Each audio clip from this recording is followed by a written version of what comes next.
One of the frustrating things about trying to figure out when exactly Western civilization began to disintegrate in high gear is that you can't just look at a graph and see it happen. Oh, wait, never mind, it looks like you can. And who would have thought? It would have happened during the most romanticized decade of the last century, a time that boomers everywhere still can't stop talking about and some still think they're living in, the degenerate 60s.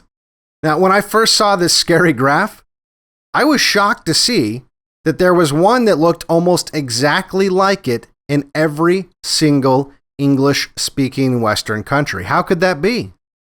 How could every English-speaking country simultaneously experience a shift in culture as dramatic as this?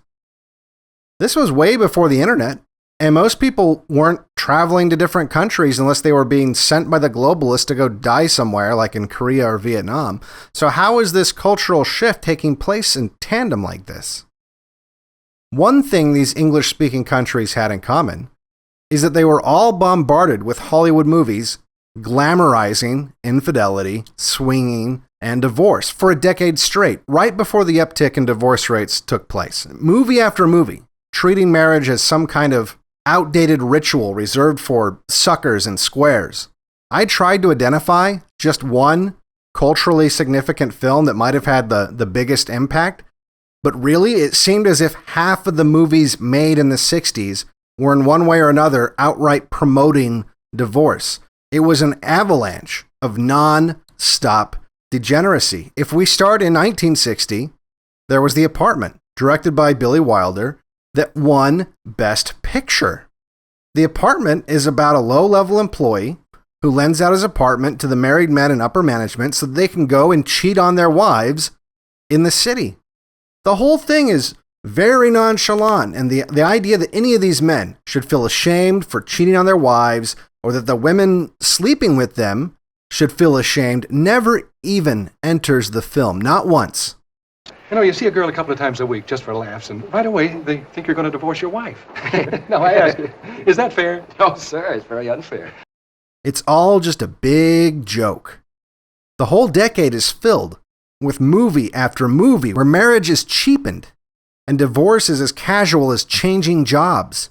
In 1965, a film out of the UK that was nominated for Best Picture, Darling, directed by John Schlesinger, is listed as a comedy, but to be honest, it was just 2 straight hours of horrifying degeneracy. I was genuinely shocked that this movie was made so long ago, and not only that it was billed as a comedy, or that it was nominated for Best Picture. Both main characters in Darling cheat on their respective spouses right after meeting each other. The two then decide to divorce their spouses and remarry each other. But then the film's main character, probably the prototype of the strong, independent woman, goes on to sleep with almost everyone she can. She goes to parties where among her rich friends are these adorable sex-crazed homosexuals who try to purchase underage African sex slaves. I'm not making that up, that's in the movie. She travels to France with a man that she's cheating on her new husband with and goes to cross-dressing, drug-fueled sex parties that will give you nightmares.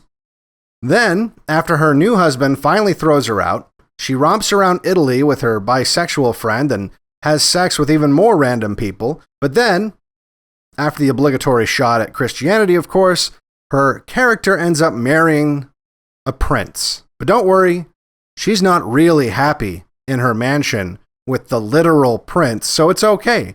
I'm sure that the audience will learn the right moral lesson here, that if you treat marriage vows as merely suggestions and the rest of the world as a sexual playground, you might get stuck in a big empty house with servants and a prince that doesn't quite live up to your standards. Then in 1967, right before the divorce rate really skyrocketed, Hollywood decided to just stop beating around the bush and made a film called Divorce American Style, directed by Bud Yorkin. Now, in Divorce American Style, they decided to cast Dick Van Dyke, who the world knew as the all-American husband from the Dick Van Dyke Show, just a decade prior. I mean, I grew up watching reruns of the Dick Van Dyke Show, where he played a responsible father who provided for his child and his homemaking wife, Mary Tyler Moore, but now, in an apparent effort to destroy this example of a happy family, the film opens with a scene where all the men are coming home from work, and we see that the happy home depicted in the Dick Van Dyke Show was all just a sham. In reality, every couple is angry and bitter and only pretending to be happy when they have guests over. Also, as a side note and as proof that the 1960s didn't just ruin marriage, I want to play a quick line from the movie where Dick Van Dyke is complaining to his wife that he spent way too much money on this house so that she could be happy, and he paid a whole... The house? When did you ever think you'd live in a $49,000 house? Oh my God! $49,000 for a beautiful home in a great neighborhood. The horror. Anyway, after a trivial fight with his wife, Dick Van Dyke's character meets with a friend at a bar. His friend, after discovering that he's only had sex with his wife and has never cheated, gets him liquored up and takes him to a prostitute because, hey, everyone does it. Dick Van Dyke's character refuses and goes home and tells his wife. His wife overreacts, freaks out, and the next morning is already on the phone with a divorce lawyer. The dark aspect of this film is not only the glib way in which they depict divorced men as being financially ruined by their ex-wives. One of the characters has even resorted to bringing men over to his ex-wife's home that he pays for to try to get her married off so he can stop paying the alimony. Oh, and by the way, it's not her fault. But it's not Nancy's fault, old man. She didn't write the divorce laws. It's his fault for having been such a good provider for her when they were married. Look, I know we're spoiled, but it's Nelson's fault. He was too good a provider. But that's not the darkest part.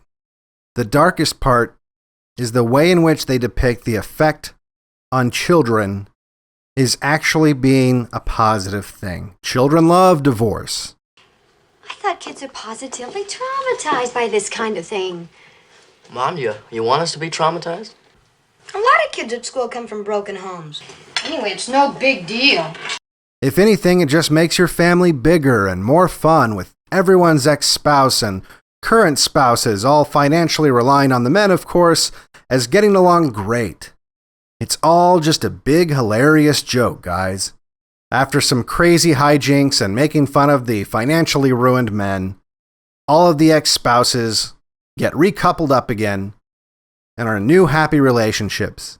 They then meet up at a bar where Dick Van Dyke's now ex-wife is hypnotized by some new age boomer shit and discovers that who she really loves is her ex-husband. He was her real true love the whole time.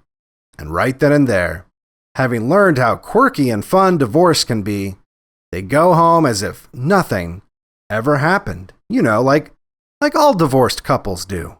These are just a handful of the many, many, many films in the 1960s that normalized and even glamorized divorce. And given that we have the actual statistics, I think we can finally answer the question when it comes to Hollywood.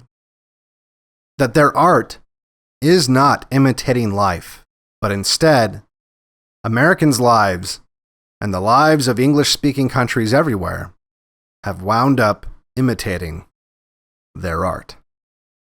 For BlackPilled, I'm Devin Stack. If you like my videos, make sure you like and subscribe and share. If you'd like to support these videos, you can go to patreon.com/BlackPilled, or you can donate to the crypto addresses below.